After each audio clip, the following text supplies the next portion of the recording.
The mission of the Missouri River Sedimentation Action Coalition, also known as MSAC, has always been to educate people. So basically we're trying to keep the public educated in hopes of spreading the word about what's happening to the region. Because of the situation at Lewis and Clark Lake, we've become the focal point, even though initially the focal point was Pierre. Sedimentation is a problem up and down the river. Pierre still has sediment problems coming out of the Bad River because it's raising the water table, and you have neighborhoods in Pierre that are being impacted by that. So at this point, our mission is education. People don't know these things, and we're trying to get the word out.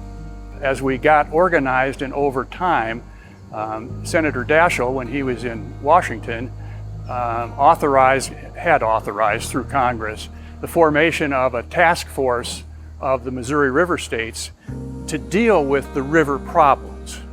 That never really took off, and part of the reason was because it wasn't funded. Okay, they can pass laws, but if they don't pass financing to fund it, nothing's going to happen.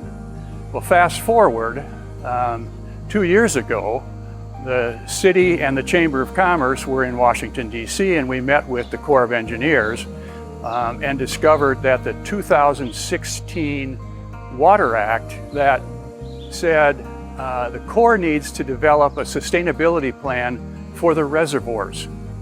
They pull out the list of reservoirs at risk, and Lewis and Clark Lake was number 3 on the list.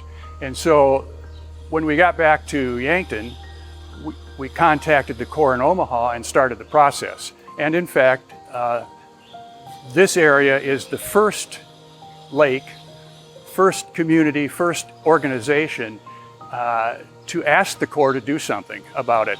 I would say the 2 poster children for this project are Springfield, South Dakota, where you can see how far the siltation has advanced.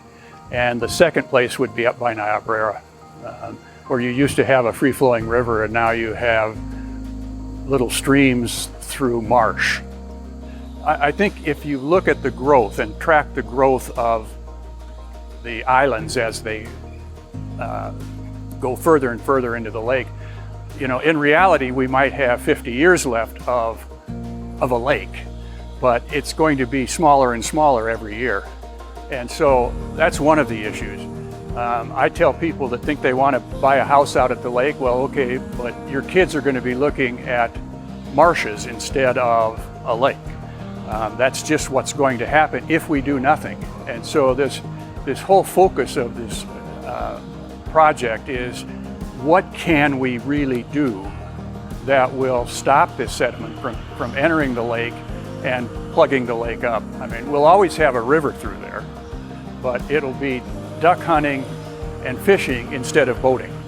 The tourist draw, the recreational draw, the camping attraction, you know, if you don't have a lake, that goes away. And you know, the state has invested a lot of money in the development of Lewis and Clark Lake. That's a benefit.